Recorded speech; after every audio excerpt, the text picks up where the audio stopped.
The number one thing that we hear about the ketogenic and carnivore diet is it's just too expensive. I can't afford to eat that way. I don't think that's true. I agree with you. Welcome to the Dust or Mud podcast, episode 59. Today, we're going to talk about keeping keto and carnivore, whichever you prefer, a low carb lifestyle, keeping it real, keeping it simple, and using a budget to eat. After 25 years in the United States Air Force, we retired and moved to Southwest Missouri and started a first-generation regenerative farm. Part of our mission is food, and we really enjoy talking about food. So we started this podcast, and one of the things that we talk about here is food. We also do freedom and farming. Today, obviously, we're going to talk about food. Keto is so expensive. Carnivore, it's just so expensive. I can't afford to eat a ribeye every single night. I can't afford to make all of those keto desserts and all of that kind of stuff. How on earth am I supposed to keep my health under control and eat a ketogenic diet or a carnivore diet with eating a ribeye every single night? You can't.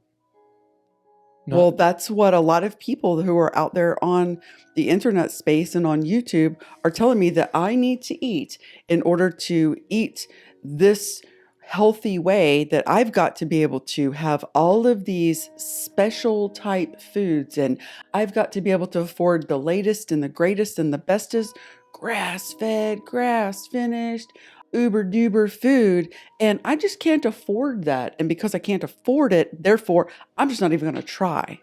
That is the tone. Yeah, it absolutely is the tone, and I wholeheartedly agree with you. That is exactly what you hear. I think start this with the foundation of what are we talking about when we say ketogenic or keto diet. We're talking about 70% of your daily calories comes from fat.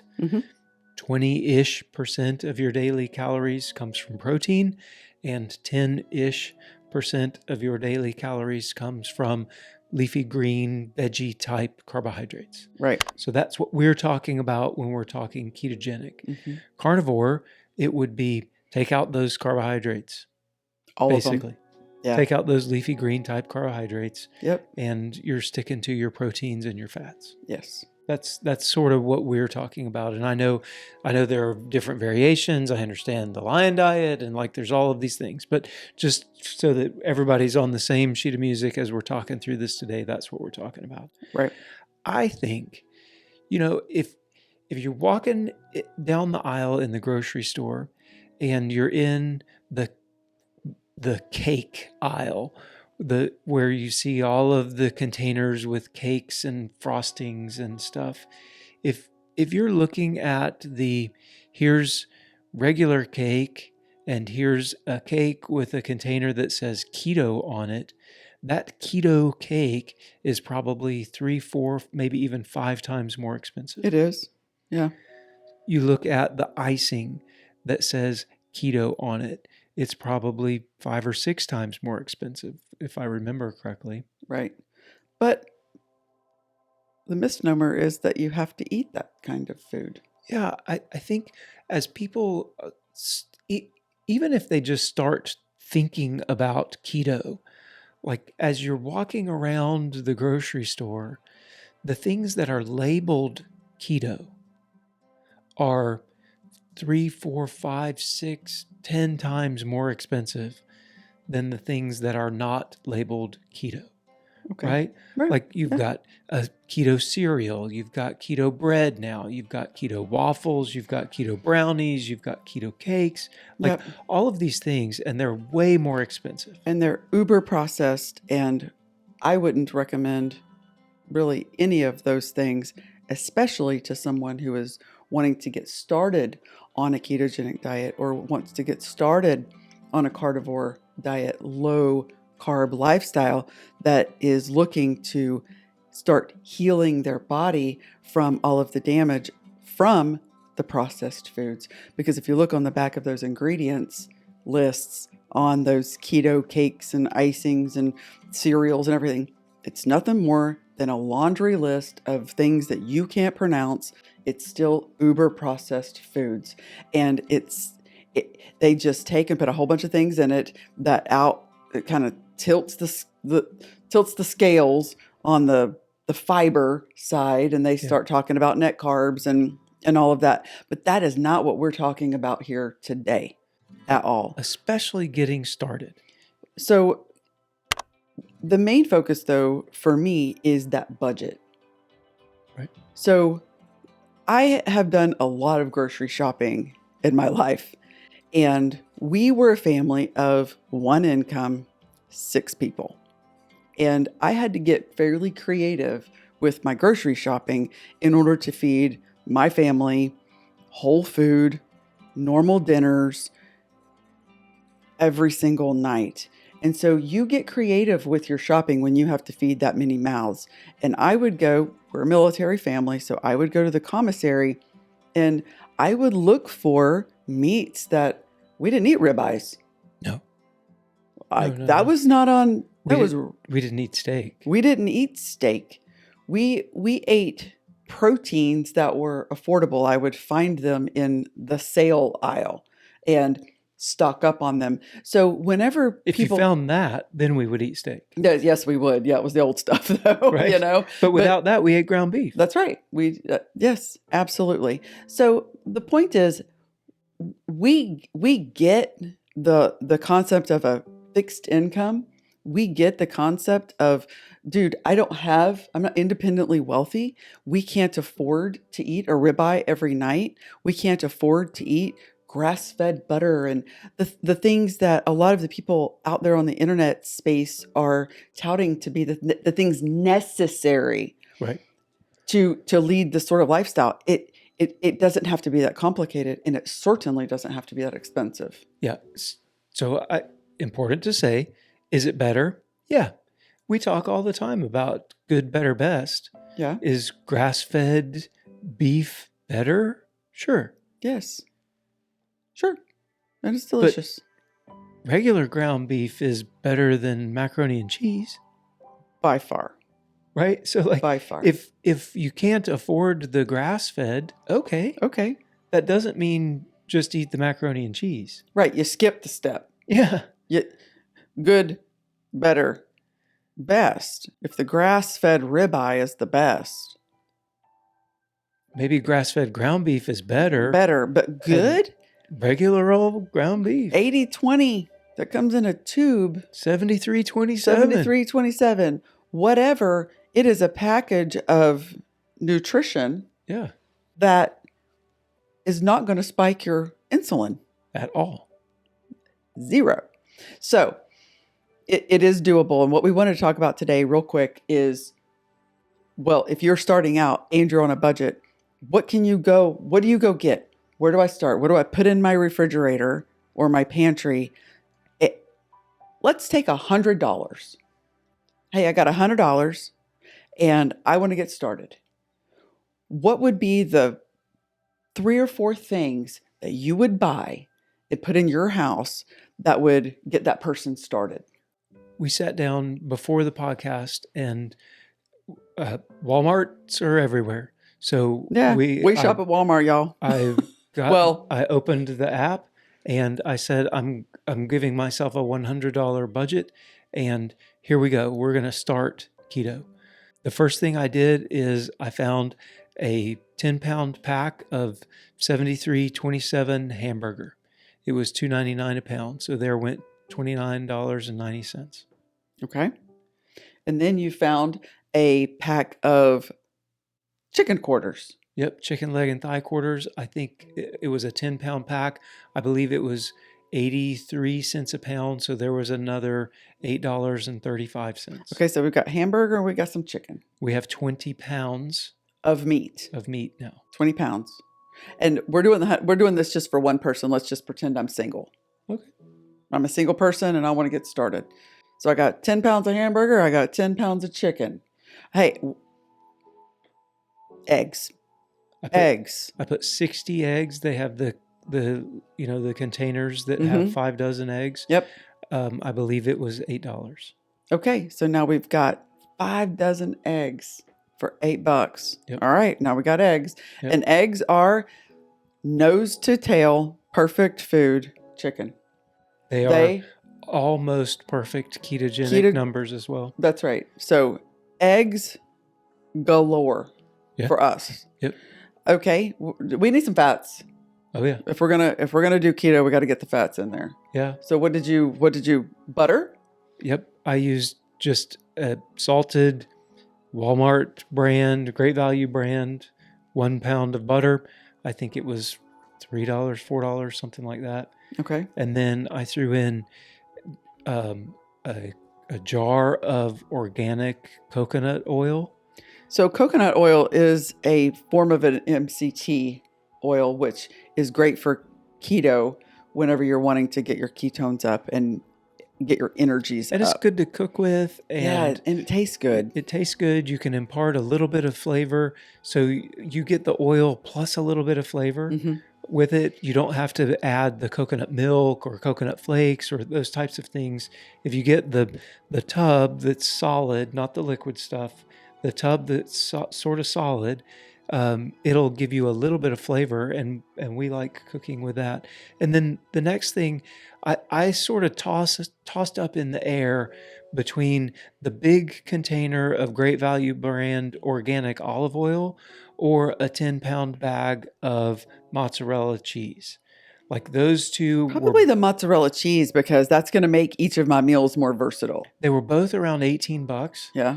And so I would toss that up. Like if you wanted to get yourself like green leafy salady type of things, I would probably go with the olive oil. Yeah. If you weren't wanting to go with the veggies and stuff, Mm-hmm. I would probably go with the cheese. Okay. And yeah. I think that would be more versatile with your eggs and with your ground beef and stuff like that. Okay, so we're at like $90.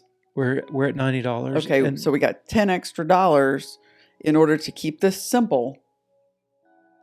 My thought was go to the spice aisle and make it taste good. Buy Always some spices. Get the salt, get the pepper, get the spices, whatever flavor you're looking for, and add that to your meat, add that to your eggs. Think, if you want it to taste like curry, add curry. If you want it to taste like Mexican, add cumin. Get you a spice blend. Yeah. Keep things tasting good. Yeah, cinnamon adds a lot of flavor, and it's fairly cheap. The curry powder, if you get the Walmart brand, it's cheap. Mm-hmm. Like there are salt definite, isn't that salt expensive. is very cheap. Again, if you get the Walmart brand, right? Like this is not. I want to eat the best, right? Like I get it, right? There's Redmond salt is better than Walmart better things salt out there. Yes. This is. I feel like I can't afford it. Mm-hmm. I don't necessarily think that's true. Right. As we sat down and looked at this, if you look at it, with 60 eggs, if you say I'm going to eat 5 eggs per meal, that's 12 egg meals. Okay.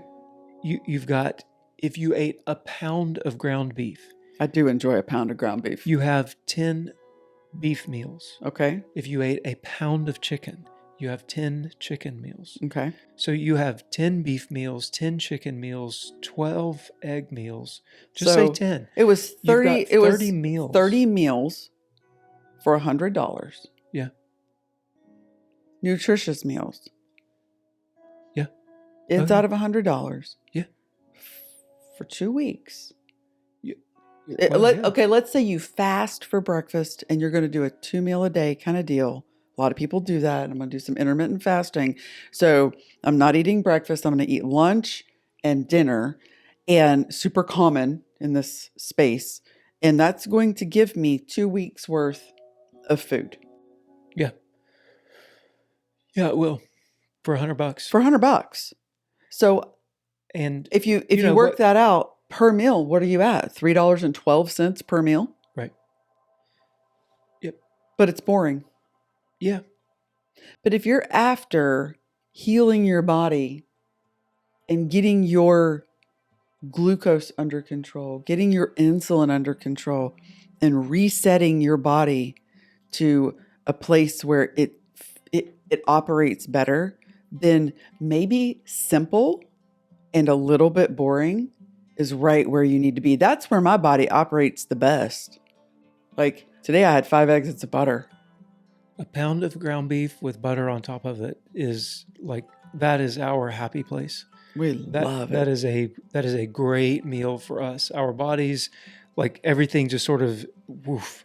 That's like a baseline type of meal for us. So, but it sounds crazy when you talk about a pound of beef and a half stick of butter. Let's talk about the nutrition value in the hamburger, the eggs, and the oils. Okay. So what if we're going to eat hamburger and we're going to eat eggs and butter? What are we really getting? Yeah. In each of those items. So in your pound of ground beef, you're going to get about 800 to 850 calories, 100 grams of protein, roughly 50 grams of fat. That's not quite high enough for us. So that's why we're going to throw that butter on top of it to get the fats up. And it's super high in vitamins. We know beef is good for us, and it's good. We know beef is good for us. Yeah. No matter what the mainstream media happens to say. Right. High in B vitamins, especially B12, zinc, selenium, iron. Amazing for women. Yeah. My body loves me some beef. And the fat content obviously varies. If you buy the 93% lean, it's not going to have a lot of fat. If you buy the 73% lean, it's going to have more fat. Our grass-fed beef that we grow here at Airground Farms tends to be on the leaner side. It does. And so we want to make sure that we get the fats up Yeah. and add some of that butter on there.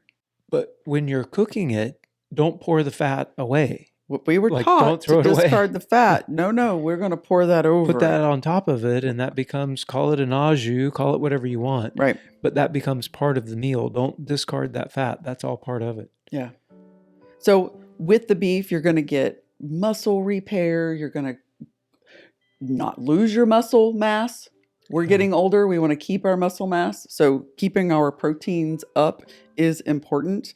And obviously, it just gives us satiety and a lot of energy. Yeah.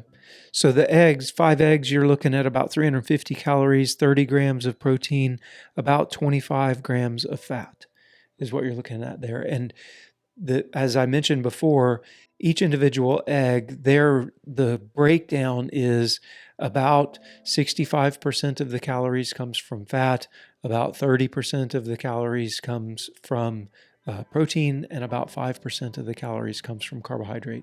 It's almost perfect as far as a keto food goes. Beautiful. And Shelley mentioned nose to tail. That's one of the things, especially on the carnivore diets, you'll hear people talk about is in order to get all of the nutrients that you need while eating only carnivore, you have to be able to eat from nose to tail of the animal, meaning that includes the organs, because some of the micronutrients don't come in just a steak. So an egg, though, is a perfect nose to tail food. It's the whole thing. The whole thing is there. You're getting all of it, right. But you're not having to eat liver.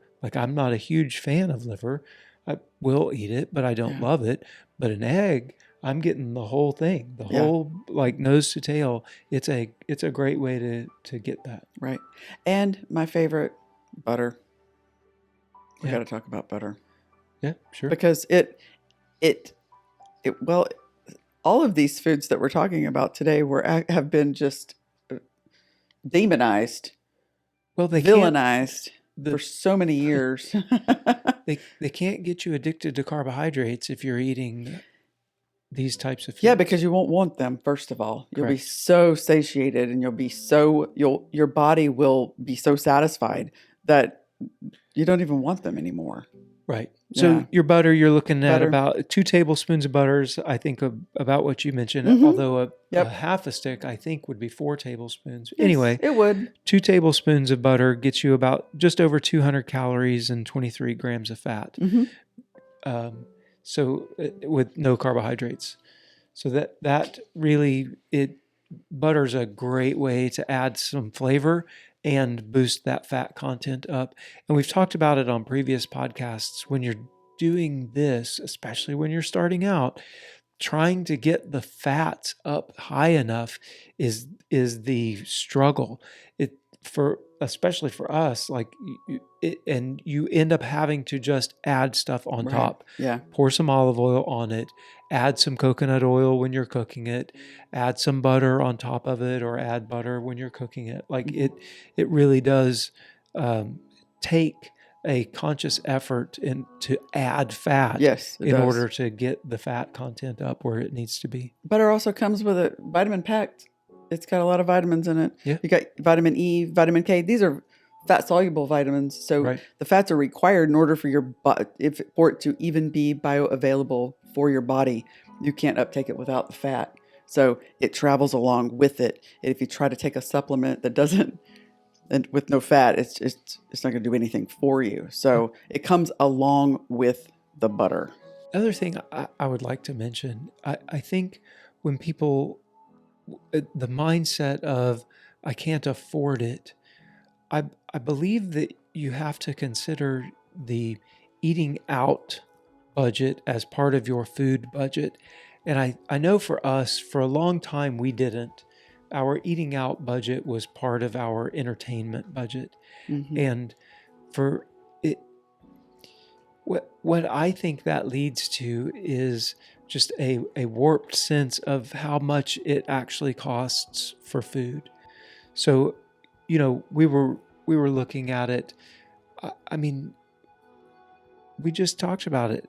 For $2.99 a pound, you get a pound of ground beef. Like a quarter pounder costs more than that. Right. And eating out is very expensive. One of the cheapest things probably you're going to be able to buy as far as eating out goes. So I think a step back a little bit to just look at the budget overall to say, well, let's include that eating out budget as part of our food budget, and then look at how much is actually being spent on food. How many, any calories that is going down in your face, any calories that you're consuming, whether it be a Starbucks, whether it be Dunkin', Chick-fil-A, all of that counts in your food budget because those are the calories that you're eating. And so if we're going to say that we can't afford it, we have to consider all of the monies that we're putting down for food. Right. All of it. Right. And we also did a side-by-side comparison of a pound of ground beef and an American favorite of Kraft macaroni and cheese dinner because it's good. And well, it is. Yeah. Especially when you don't have a lot, you just go get you some Kraft macaroni and cheese dinner and make it, right? And so, well, I can buy macaroni and cheese cheaper than I can buy hamburger. But if we did a per volume, pound for pound, a pound of macaroni and cheese, Kraft, and a pound of hamburger, the hamburger's got to be more expensive. No, same price. It's exactly the same price. And it's nearly the same calories. It was 1,200 calories for the ground beef, 1,000 calories for the pound of macaroni and cheese. The place where it was really lopsided was it was about 117 grams of protein for the ground beef and 126 grams of carbohydrates for the macaroni, plus the almost 20 grams of sugar. The calories were nearly the same. Obviously, the macronutrients were, the scales were tipped. They were considerably different. And obviously, there's no sugar and carbohydrates and such in the ground beef. Yeah. But here was the odd thing. Both of them, on average, nationwide, were $3 to $5 for the pound. $3 to $5 for Kraft macaroni and cheese for a pound of it, and $3 to $5 for a pound of 80/20. I think this is what I actually looked up. 80/20 ground beef, $3 to $5. So it's the same price for the same pound of food, and you get far more nutrients, and it's not going to jack up your insulin in the pound of ground beef. And while the ribeye is so touted in this community, really ground beef, especially if you could afford or can afford to get a grass-fed type, what's in it is like you get all of the like ligaments, and you get so much more of the actual animal rather than just one lean muscle. Yeah, some of the things that you would just say this is tough in a ribeye and you Right. would spit it out. Right. In ground, it's not. Right. It's part of the grind. And so our bodies appreciate they appreciate that Yeah. with our joints and our bones, and creating all of the things that our body has. Actually needs. Yeah, exactly. So anyway, side-by-side comparison. Two very common foods Yeah. that are consumed in the United States. Ground beef, macaroni and cheese. Same price. Eat ground beef. Yeah. And in fact, it cooks up faster. Right. Quite fast. One pan. So keeping it simple. Yes, keeping it simple. It doesn't Keep it have simple. to be grass-fed. No, it does It just not. doesn't. Nope. If that's all you're eating and that's all the nutrients you're getting, then sure, try to get grass-fed, because there is a little bit more omega-3s in it, right? Right. And it does matter, Mhm. but it doesn't have to be that or nothing. It doesn't have to be grass-fed or mac and cheese, Right. right? Like It does. there's another step there. Pastured chicken is great, but pastured chicken is pastured chicken, and it comes at a price. But chicken has a lot of protein in it. Yeah. Sure. A 10-pound bag. How many 10-pound bags of chicken legs have we eaten in our life? A whole lot. A lot of pounds of it. And it provides a lot of good nutrition. Yeah. And it doesn't spike your insulin. Right. And yes, we understand there are things that are better. That's not this discussion. This No. discussion is, can you afford it? The answer is yes. And I believe. I believe the answer is yes. Yeah.